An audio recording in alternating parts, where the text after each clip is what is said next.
नमस्कार मंडळी, मी जान्हवी उवाच या माझ्या यूट्यूब चॅनलवर आपल्या सगळ्यांचं अगदी मनापासून स्वागत.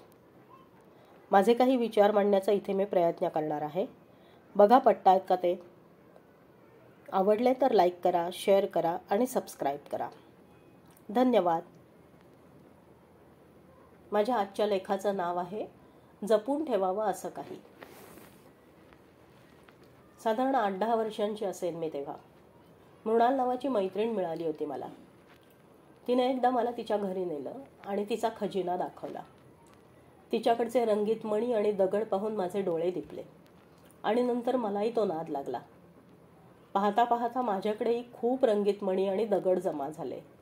त्यात आणखी भर पडली शंख, शिंपले, वेगवेगळ्या पक्ष्यांचे रंगीत पिसे, विविध आकारांचे खोड रबर, पेन्सिली, पेनं. बाप रे, किती वस्तू गोळा झाल्या. थोडी मोठी झाले.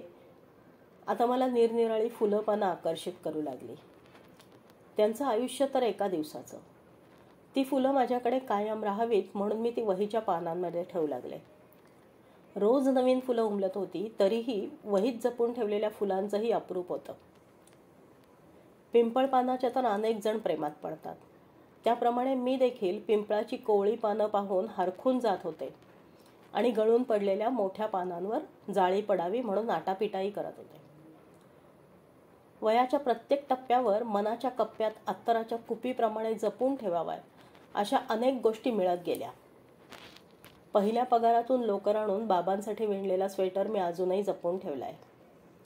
लग्न झाल्यावर नवऱ्याने घेतलेली पहिली साडी, जावेने सिंगापूरहून पाठवलेली साडी, राखी पौर्णिमेच्या निमित्ताने भावाने दिलेली इंग्लिश स्पीकिंगची पुस्तकं, अशा वस्तूंची यादी खूप मोठी होईल.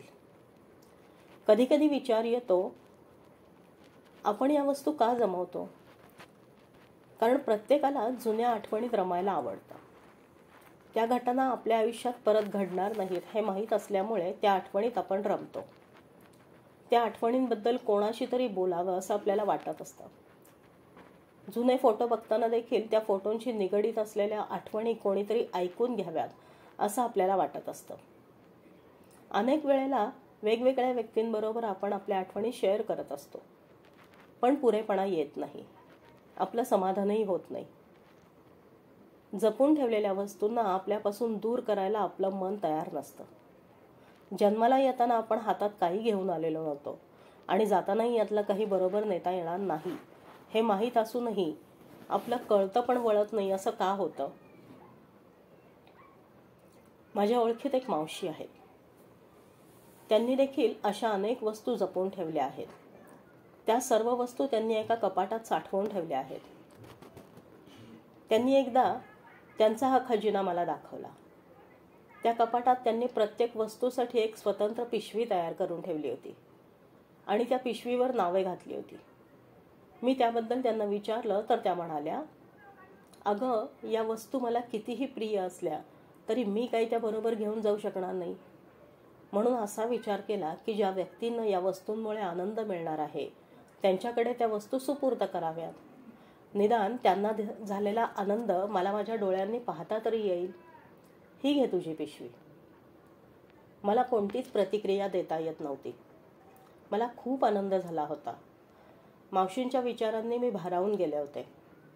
आपल्यालाही मावशींसारखं वागायला जमेल का असा प्रश्न पडला होता मला. या घटनेनंतर माझ्या विचारात फरक पडला. आजवर जपून ठेवलेल्या वस्तू जर कोणाला आनंद देत असतील तर त्या वस्तू त्या व्यक्तीला देता आल्या पाहिजेत असं मलाही वाटू लागलं. आणि काही जपायचंच असेल तर दुसऱ्यांची मनं जपावीत. एखाद्याचं कौतुक नाही करता आलं तरी चालेल, पण त्याचं मन दुखावेल असं आपल्या हातून काही घडू नये असं वाटू लागलं. माझ्याकडे एक अमूल्य वस्तू आहे.